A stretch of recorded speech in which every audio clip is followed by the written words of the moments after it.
क्या आपने कभी सुना है कि एक सांप ने इंसानी बच्चे को जन्म दे दिया? ये सुनकर आपको लगेगा कि ये तो किसी फिल्म की कहानी है, लेकिन यकीन मानिए ये हकीकत है।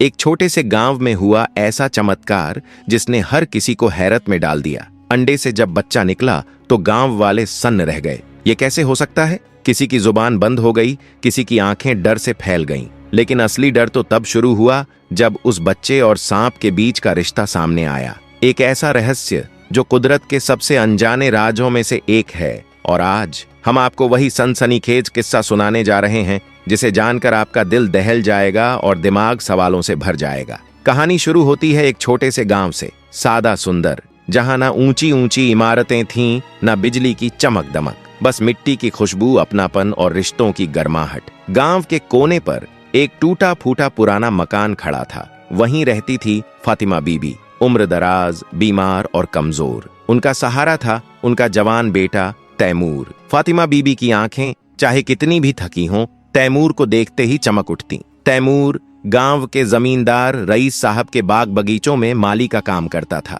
सुबह से लेकर शाम तक मिट्टी में पसीना बहाता, पौधों को पानी देता, झाड़ियां काटता और फिर घर आकर माँ की सेवा करता। एक दिन माँ ने पूछा, बेटा इतना क्यों खप रहा है तू? तैमूर बस मुस्कुराकर बोला, अम्मी आप दुआ कीजिए, बाकी मैं सब देख लूंगा। एक शाम जब बाकी मजदूर घर लौट गए, तैमूर अब भी खेत में झुका काम कर रहा था। थकान चेहरे पर साफ थी, मगर दिल में माँ की दवा लाने का बोझ भारी था। रईस साहब आए और हैरान होकर बोले, अरे अभी तक यही हो? तैमूर ने धीमे से कहा, अम्मी की तबीयत बहुत बिगड़ गई है, दवा के लिए थोड़ा और काम कर रहा हूँ। रईस मियाँ चुपचाप चले गए। उस रात तैमूर ने नींद का नाम तक नहीं लिया। अगली सुबह दवा लेकर जैसे ही घर पहुंचा, उसका दिल बैठ गया। फातिमा बीबी बेहोश पड़ी थीं, सांसें हल्की, चेहरा सफेद। अम्मी अम्मी उठिए, मैं दवा ले आया हूँ, तैमूर ने घबराकर कहा। कांपते होठों से फातिमा बीबी बोली, अब दवा की जरूरत नहीं बेटा, तू बहुत थक चुका है, लेकिन एक बात कहे बिना मैं नहीं जा सकती। मैं तेरी असली माँ नहीं हूँ।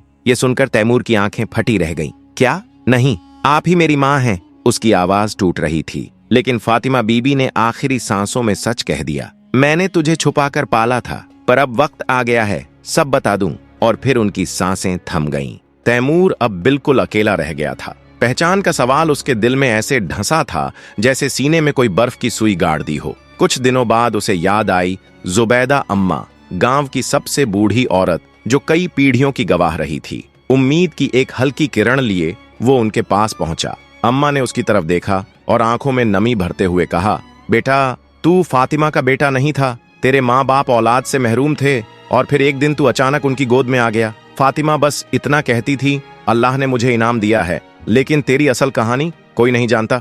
यह सुनकर तैमूर के भीतर जैसे सब टूट गया। उसने घर का कोना कोना खंगाल डाला, पुराने संदूक, धूल से भरी अलमारी, बिस्तरों की तहें, लेकिन कुछ भी हाथ नहीं लगा। नींद उससे रूठ चुकी थी। फज्र के वक्त उसने वजू किया, जानमाज बिछाई और सजदे में गिरकर फूट फूट कर दुआ मांगी, ऐ मेरे रब्बुल आलमीन, अगर मेरी नस्ल से जुड़ा कोई रिश्ता जिंदा है तो मुझे उससे मिला दे। दिन गुजरते गए, लेकिन जवाब नहीं मिला।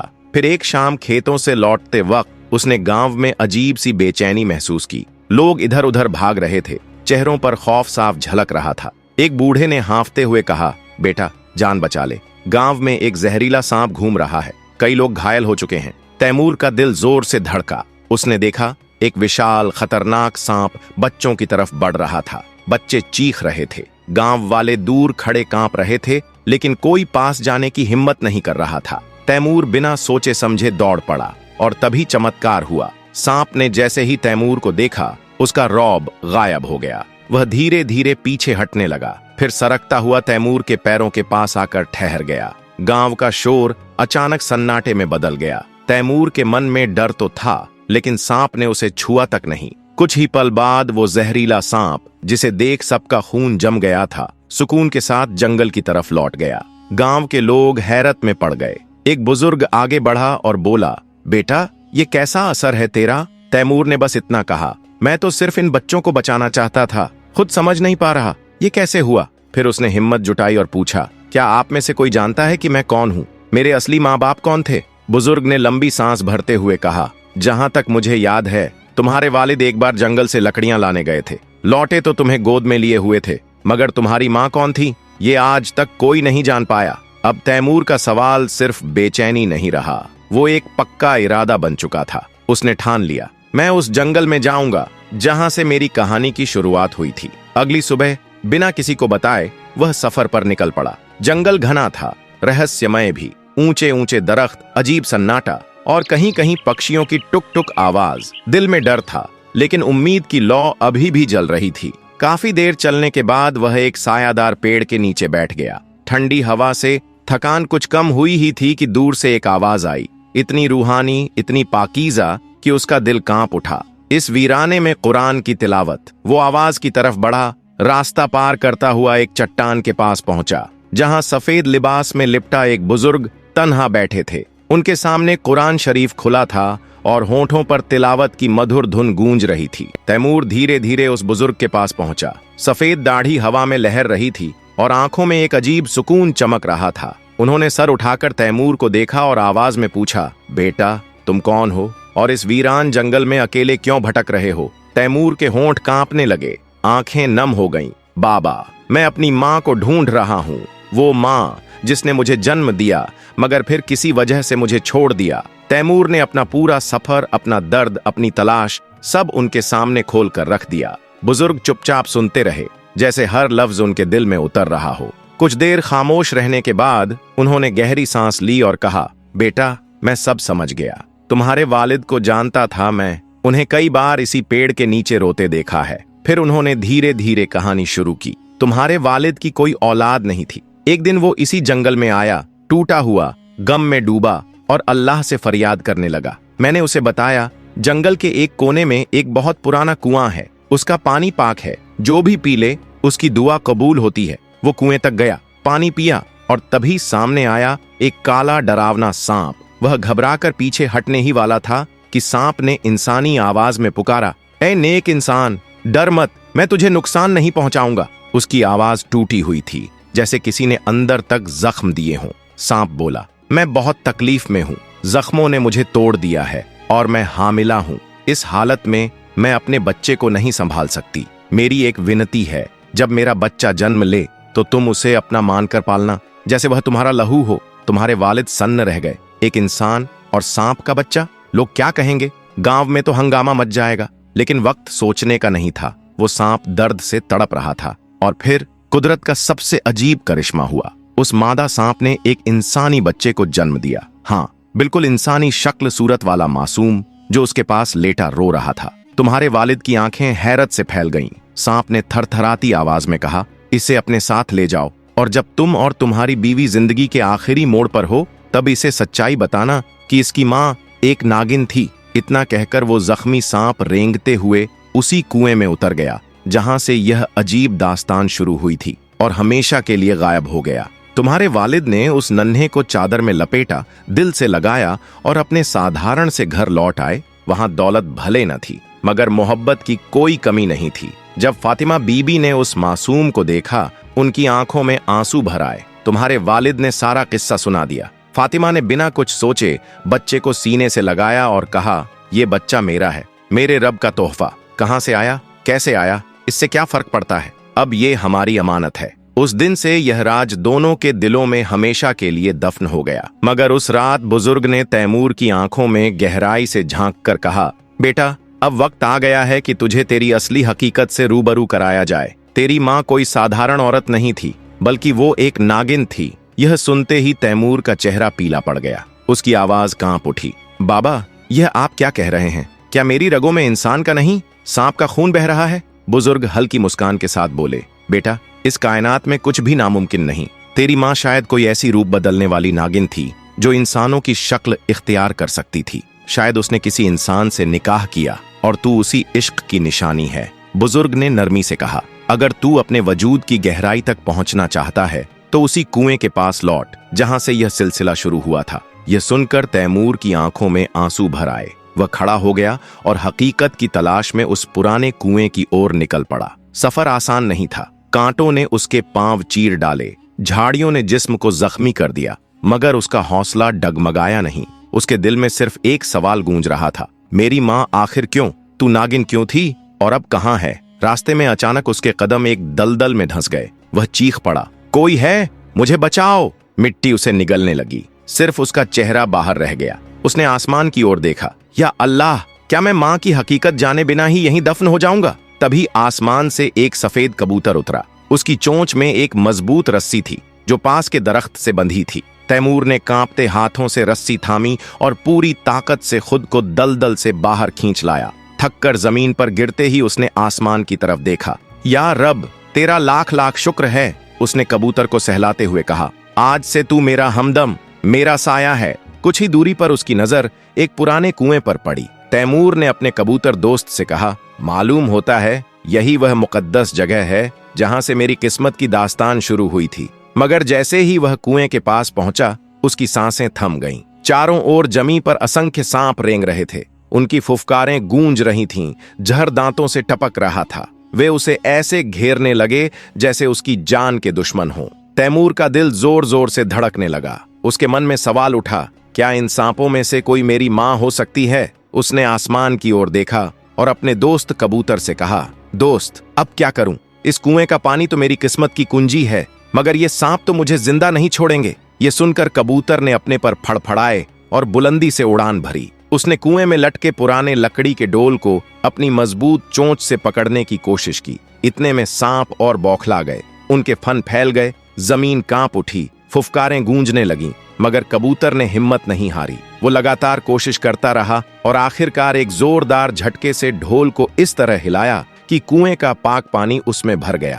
तैमूर ने अल्लाह का नाम लेकर वो पानी पिया और सजदे में गिरकर शुक्र अदा किया। तभी कबूतरों के परों की आहट गूंजी और जब तैमूर ने फिर कुएं की तरफ नजर डाली तो देखा कि सभी सांप गायब हो चुके थे। लेकिन तभी कुएं की गहराई से एक साया रेंगता हुआ बाहर निकला, एक भारी और पुरसर सांप जिसकी आंखों में अजनबी सी पहचान छुपी थी। उसी वक्त एक कोमल आवाज गूंजी, मेरे बच्चे, आखिर तू मेरे पास लौट ही आया। यह सुनते ही तैमूर के रोंगटे खड़े हो गए। कांपते कदमों से वह सांप के करीब पहुंचा और बोला, माँ, अगर आप ही मेरी माँ हैं तो बताइए, मैं इंसानी जिस्म के साथ आपकी कोख से कैसे पैदा हुआ और फिर आपने मुझे पराइयों के हवाले क्यों कर दिया? सांप की आंखों में चमक थी, लेकिन आवाज में सदियों का दर्द छुपा था। उसने जवाब दिया, बेटा सुन, मैं दरअसल कोई नागिन या मादा सांप नहीं, बल्कि एक इंसान हूँ। कभी एक बड़ी सल्तनत की मलिका थी, एक बादशाह की महबूबा, और तू उसी मोहब्बत का अनमोल तोहफा। यह सुनकर तैमूर की आंखों में हैरत भर गई। उसने कांपते लहजे में पूछा,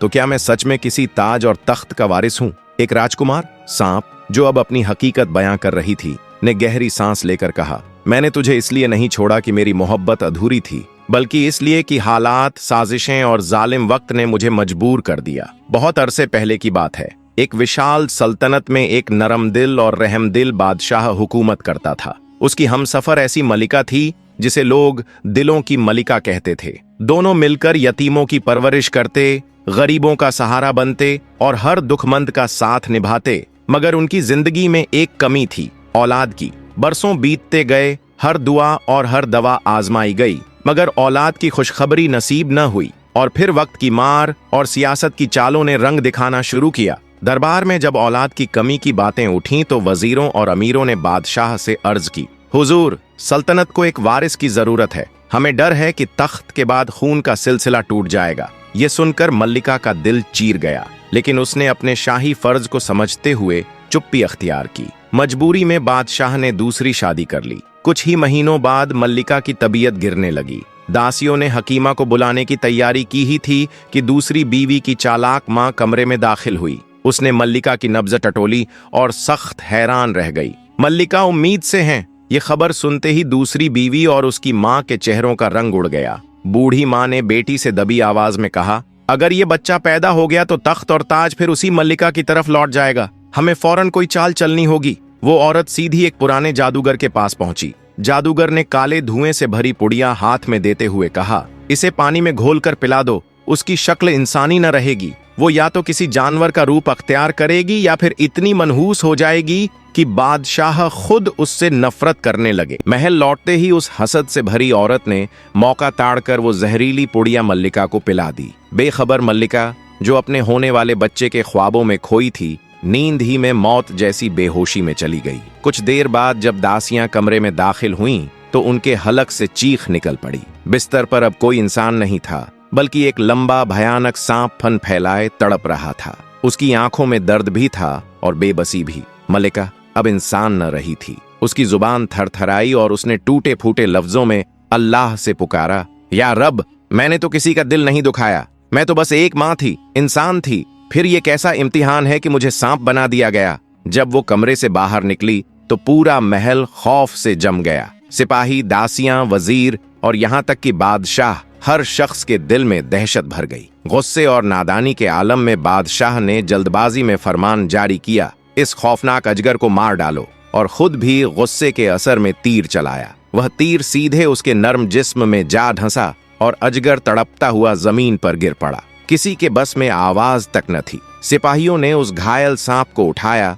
और जंगल की तरफ फेंक दिया, मगर किसी को मालूम न था कि यह अजगर दरअसल वही मल्लिका है जिसे कभी इसी सल्तनत की रानी कहा जाता था। जंगल की तन्हाई में एक पेड़ की छांव तले एक बुजुर्ग वली अल्लाह इबादत में मशगूल थे।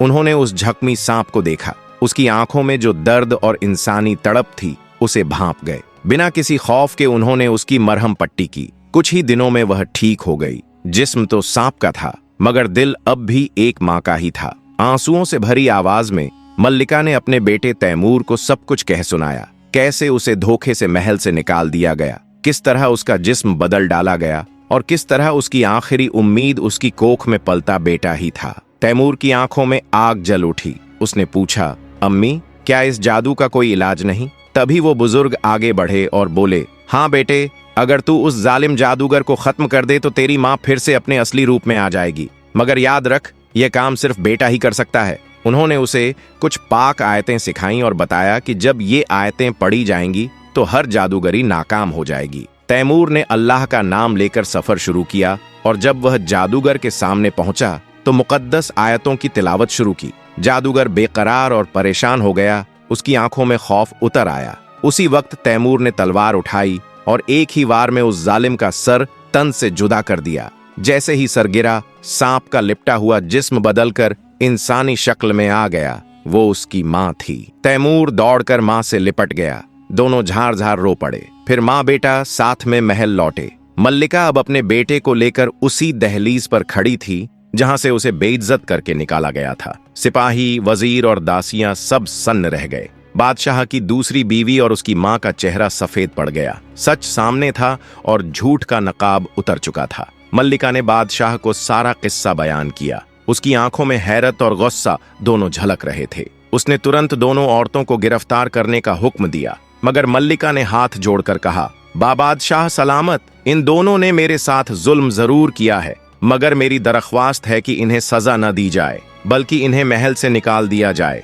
यही इनके लिए सबसे बड़ी सजा होगी। बादशाह ने उसकी दरख्वास्त मान ली। फिर मल्लिका ने बताया कि जब उसे महल से निकाला गया था तब वह उम्मीद से थी और तैमूर ही उसका और बादशाह का बेटा है। यह सुनकर बादशाह की आंखें भर आईं। उसने कहा, ए मेरे रब, तू कितना बड़ा है, तूने मुझे बरसों बाद मेरा बेटा लौटाया। उसने तैमूर को गले से लगा लिया और कहा, तू ही मेरा असली वारिस है। पूरे महल में रौनक छा गई। गली कूचों में खुशियां मनाई गईं, मिठाइयां बांटी गईं और सल्तनत में फिर से बहार लौट आई। अक्सर दुनिया का निजाम यही दिखाता है कि जो लोग दूसरों के लिए गड्ढा खोदते हैं वही आखिरकार उसी अंधेरे गड्ढे में गिर जाते हैं। इस हकीकत से हमें ये सबक मिलता है कि झूठ और फरेब चाहे कितनी चालाकी और चालों से क्यों न बुने जाएं, उनका अंजाम हमेशा रुसवाई और शिकस्त ही होता है। जबकि हक और सच्चाई शुरू में दब जाते हैं, मगर वक्त का इम्तिहान उन्हें और मजबूत बना देता है और आखिरकार वही पूरी शान के साथ जीतते हैं। माँ की मोहब्बत, उसकी दिल से निकली हुई दुआएं और उसका अटूट सब्र ऐसी दौलत है जिसे न सोना चांदी तोल सकता है, न ही दुनिया का कोई तख्त खरीद सकता है। यही मोहब्बत वह ताकत बनती है जो गिरे हुए को संभाल लेती है, खोए हुए को वापस दिला देती है और टूटी हुई तकदीर को भी बदल देती है। जिस बेटे के दिल में अपनी माँ की इज्जत और उसकी दुआओं की कद्र हो, अल्लाह ताला उसके हर कदम को कामयाबी की तरफ मोड़ देता है। यही इस कहानी का असल पैगाम है कि सब्र, सच्चाई और मोहब्बत इंसान को वो ऊंचाई देते हैं जहां तकदीर भी झुक जाती है। अगर आपको यह कहानी दिल को छू गई हो और आपने इससे कोई सबक, कोई नसीहत या कोई हकीकत हासिल की हो, तो हम आपसे तहे दिल से गुजारिश करते हैं कि इस वीडियो को जरूर लाइक करें। आपकी एक छोटी सी क्लिक हमारे लिए सिर्फ एक बटन दबाना नहीं है, बल्कि यह हमारे हौसले, हमारी मेहनत और हमारी लगन की सबसे बड़ी पहचान है। आपकी हर क्लिक हमें यह यकीन दिलाती है कि आप हमारे साथ हैं और हम सही रास्ते पर काम कर रहे हैं। साथ ही इसे अपने दोस्तों, रिश्तेदारों, पड़ोसियों और अपने करीबियों तक जरूर पहुंचाइए। कौन जानता है कि आपकी एक शेयर किसी के दिल का हाल बदल दे, किसी की आंखें खोल दे या किसी को गलत रास्ते से बचा ले। हक और सच्चाई का पैगाम जब फैलता है तो वह सिर्फ बातें नहीं बदलता, बल्कि जिंदगियां भी बदल देता है। याद रखिए, इल्म और सच्चाई को फैलाना भी सदका ए जारिया है। और अगर आप चाहते हैं कि आपको आगे भी इसी तरह की दिल को छू लेने वाली सबकमोज, इबरतनाक और हकीकत से जुड़ी कहानियां, किस्से और पैगामात मिलते रहें, तो अभी हमारे चैनल को सब्सक्राइब कर लीजिए। साथ ही बेल आइकन भी दबा दीजिए, ताकि जब भी हम कोई नई वीडियो अपलोड करें तो सबसे पहले उसकी खबर आप तक पहुंचे। इस तरह आप हक और सच्चाई की इस कारवां का हिस्सा बन जाएंगे और हर नए पैगाम से सबसे पहले फायदा उठाएंगे। याद रखिए, आपका साथ ही हमारी सबसे बड़ी ताकत है। आपकी दुआएं, आपका सपोर्ट और आपकी मोहब्बत ही हमारे इस सफर की असली रोशनी है। हम दुआ करते हैं कि अल्लाह ताला हमें और आपको हमेशा हक की राह पर कायम रखे, हमारी नीयतों को पाक बनाए और हमारी इन छोटी सी कोशिशों को अपनी बारगाह में कबूल फरमाए।